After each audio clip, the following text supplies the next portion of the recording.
Shabbos koydem, Shabbos koydem. Hashem Eilecha,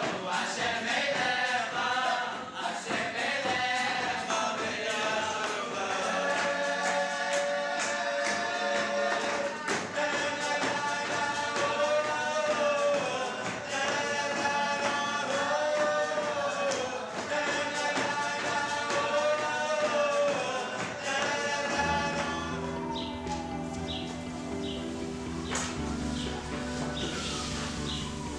Good Shabbos, and how was your week?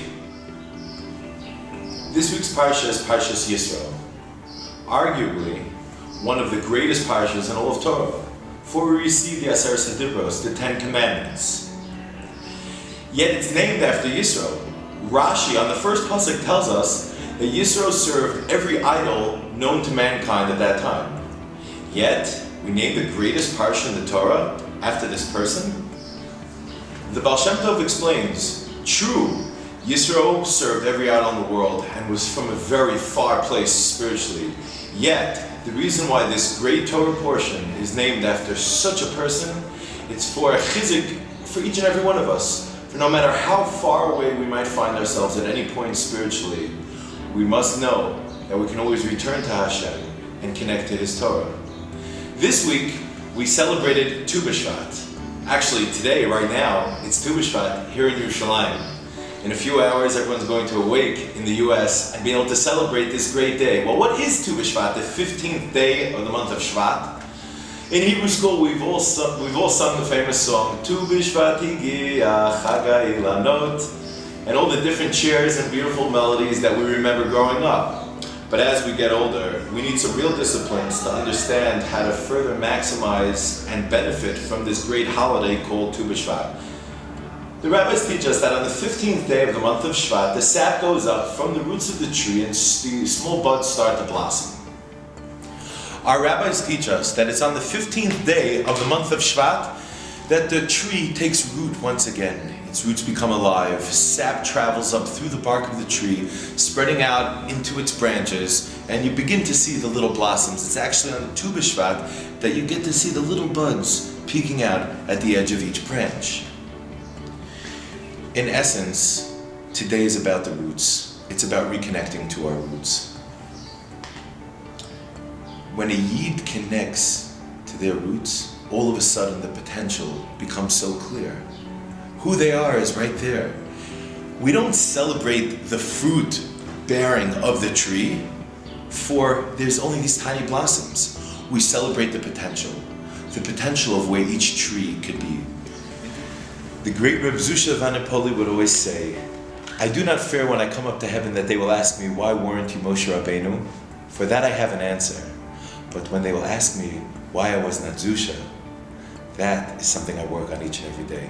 It's now on Tu B'Shvat when we get in touch with our roots of who we really are at the essence. Today in society, they have a strong focus on the fruits. What do you produce? How much do you make? Who are you? What are you? When two people meet in the street and they say, hey, so who are you? Oh, I'm this, I do this for a living, this is my profession, this is the type of car I drive, this is... The real answer is, who am I at the root? It's today that we connect to our roots. Now, it's interesting. The Gemara, the Talmud in Tractate Psachim teaches us that 30 days before the upcoming holiday of whatever it might be, we begin to prepare for the holiday, for the energies of that holiday come into the world. Tu B'Shvat is 30 days before Purim. Purim is on the 15th day of Adar. How do we prepare with Tu B'Shvat? 30 days before, a day that's about roots. Purim is a day of masks, of facade. One more question. Purim is also 30 days before Passover. And Passover is quite the opposite. It's a day of just the pure essence. It's the matzah bread itself with no fluff, with no air, with nothing but the pure essence, going back to the root. So with this we can tie it together. The theme that's being woven here is that on Tu B'Shvat we begin to connect to our essence, to our root. On Purim we test how in touch with yourself are you? Are you able to see through the facade and the external masks of the world? And then we reach the level of Passover, which in our action we start to eat the matzah and experience the truth. These are the three levels that man expresses his Jewish soul in. Machshava, thought, Diber, speech, and Maisa, action. Tu B'Shvat is that Machshava. It's the root thought, it's that flash of inspiration. Purim is Dibor, is that speech between man and man. We read the Megillah, we say L'chaim, we wish people a happy Purim. We begin interacting. And then Passover is with Maisa. It's with complete action, bringing it into the world, that everything we do, not only do we think with emes, in the root of each moment, what is the clarity, what is the truth, what is the will of God, not only do we speak it, but we live it. And that all begins today by connecting to our roots and connecting to Tu B'Shvat.